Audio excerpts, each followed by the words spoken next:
Good evening to all. Today I will discuss about the management of high-risk newborn.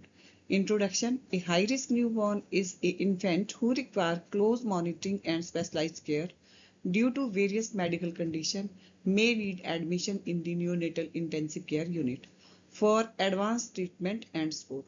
So high-risk newborn need specialized care and monitoring due to their various medical condition and must be admitted in neonatal intensive care unit for their treatment and their advanced support. So definition of the newborn. Newborn is one who has a greater than average chance of experiencing morbidity and mortality, particularly within first 28 week of life. This definition given by WHO. Another definition, any newborn, regardless of birth weight, size, or gestational age, who has a greater chance of morbidity or mortality, especially in the first 28 days of the life, is called high-risk newborn. So, cause of high-risk newborn. What is the cause of high-risk? There is a three cause. One is the fetal cause, maternal cause during the labor that lead to newborn for high risk. So the fetal causes birth weight less than 2.5 kg or more than 5. Less than 2.5 kg has a three categories. One is the low birth weight, very low birth weight and extremely low birth. And 4 kg the overweight or baby born with diabetes mellitus or post maturity. Deviation in the expected size for stage of the development. So IUGR can be there or some other deformity can be there. Expected size for the stages of development means POG not corresponds to LMP. Poor condition at the time of delivery. So Apgar score is less than 4. Multiple birth. This is the cause which is lead to high risk of the newborn. It is a fetal cause. Next one is the maternal cause. Birth before 37 weeks or after 42 weeks of gestation.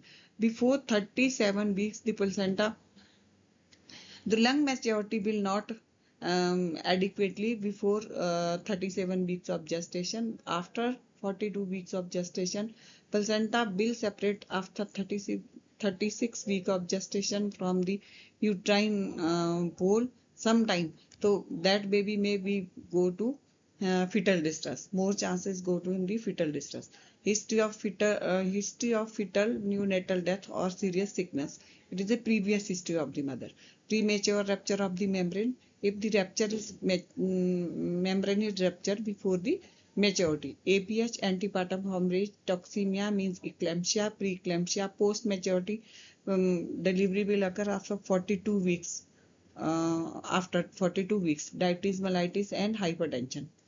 Teenager pregnancy less than 18 years of the age, pregnancy after 35 years, that will lead to the high risk newborn.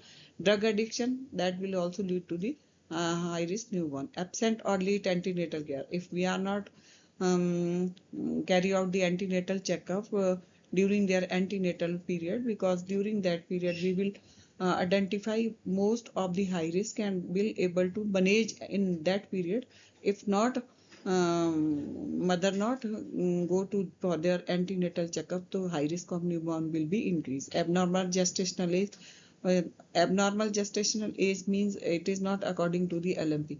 4 or more pregnancy. If mother has a 4 or more pregnancy, that newborn can lead to the high risk. Next is the multiple pregnancy, pregnancy with 6 months of the previous delivery, serious social problems such as the unmarried mother, divorce, rape case, etc. RH incompatibility. In RH incompatibility, mother group is separate and father group is different. So the fetus is born with the RH incompatibility, or this will lead to the hydrophytless and also lead to the pathological jaundice, severe anemia. For if the mother is anemic, the baby may have a high risk newborn. Hyperemesis gravidum. In this, the excessive vomiting occurs during the gestation period. Cause during labor. This is the third cause, that is the cesarean section, forceps delivery, malpresentation, that can be breech presentation that can be transverse lie, so that will lead to the high risk newborn. Serious accidental maternal anesthesia, any serious accident of the mother, or maternal anesthesia, anesthesia given during the time of labor, analgesic, narcotic, this will lead after delivery, newborn can go into respiratory distress, or general anesthesia or cord prolapse. If cord is prolapsed, the cord will compress under the with the force of the head, so that baby may go into hypoxia, or fetal distress may occur later. Fetal distress evidence by the meconium. If there is a fetal distress in the womb, after due to that the meconium will pass, and that meconium will be aspirated by the newborn and lead to high risk respiratory distress, etc. Some alarming sign in the labor room. There will be some alarming sign because we have already discussed the three causes for high risk newborn. So it is during the time of labor in labor room. Obstetrician and nurse in the labor room may be alert about the high risk newborn by examination of the placenta, cord and membrane, and they will examine the fresh placenta, cord and membrane. That will help into identify the high risk newborn. So placenta, if placental pallor, if the placenta is pallor, the sign of fetal blood loss will be there.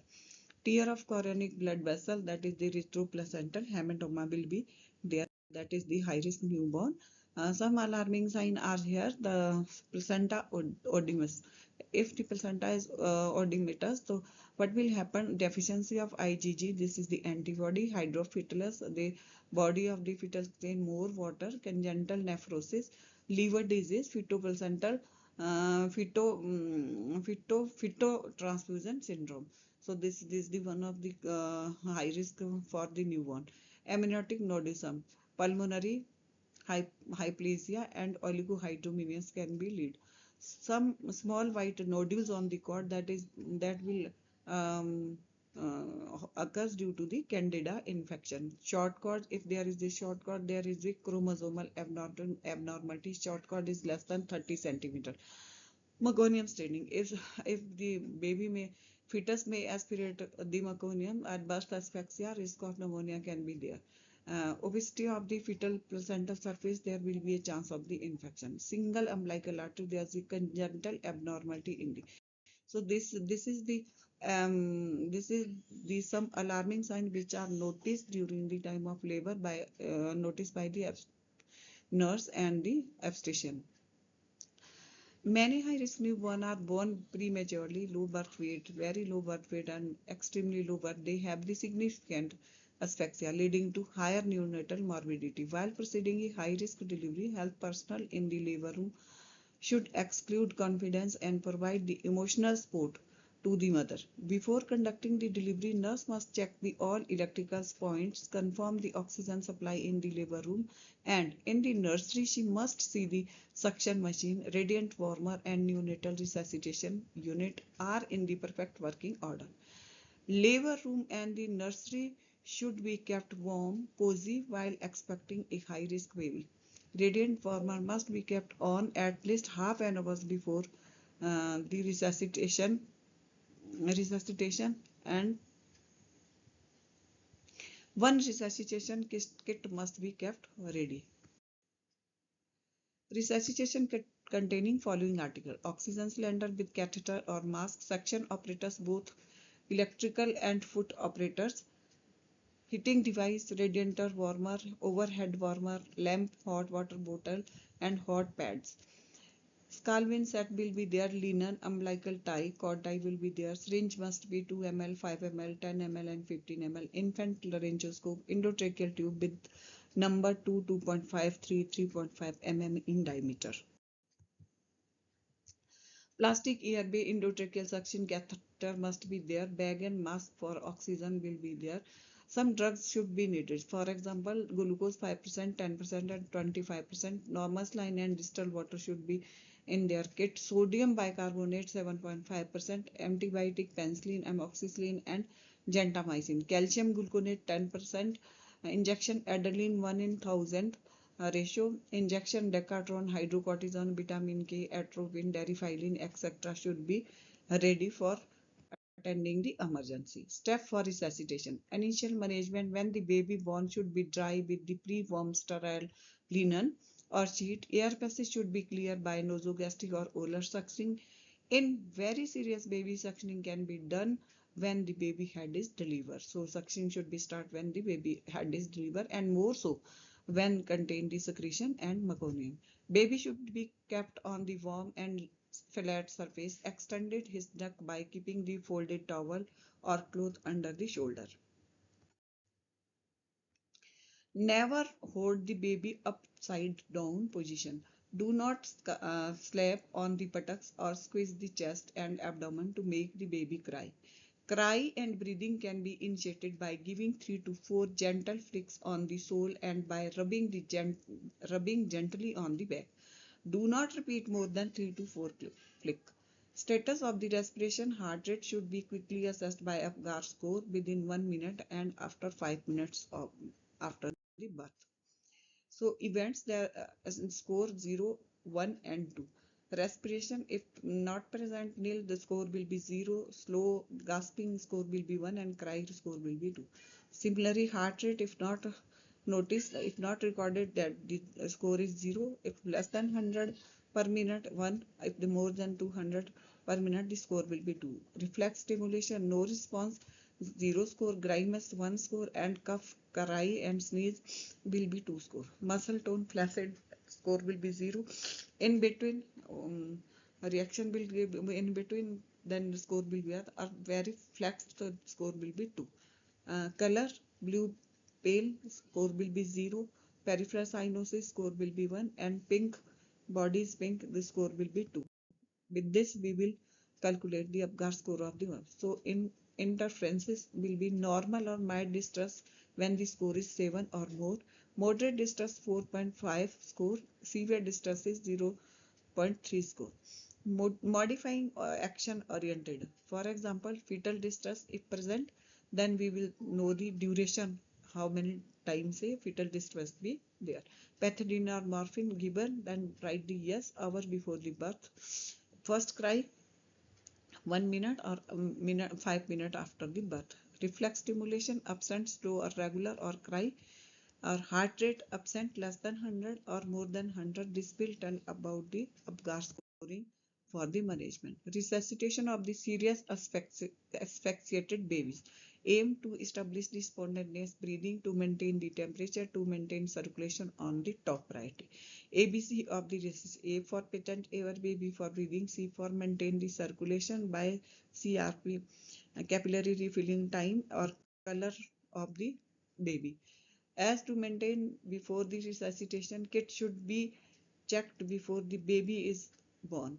Radiant warmer should be put on. Pre-warmed sterile sheet linen should be available. Member of the resuscitation team: obstetrician, pediatrician, and nurse will be the member of resuscitation team. They should wear the gloves after receiving the baby in the warm sterile linen. Should be kept in the radiator warmer and promptly dried. Neck should be slightly extended by keeping a fold cloth under the shoulders. Newborn's mouth, oropharynx or hypopharynx, and the nose sucked in this order with the gentle intermittent suctioning. Nose should be sucked first as it may lead to reflex. Breathing may lead to aspirate the secretion. In oral cavity, if no respiration, stimulation given by flicking the sole and rubbing the back when it is ineffective, baby should be ventilated with the bag and mask or oxygen supply. Evaluate the baby after every 20 to 30 seconds for observing respiration. Heart rate and color must be noticed. So concentration of the oxygen delivery by various devices. So 25 to 50% nasal cannula, the liter flow is 1 to 6 liter per minute. 35 to 60% simple face mask, the liter per minute is 6 to 12 liter per minute. 24 to 60% graded Venturi mask, that is the flow of the 4 to 12 liter per minute. 60 to 80% oxygen hood, the flow rate is 10 to 15 liter per minute. and more than 90 non-breathing masks can be used. The flow rate will be 10 to 12.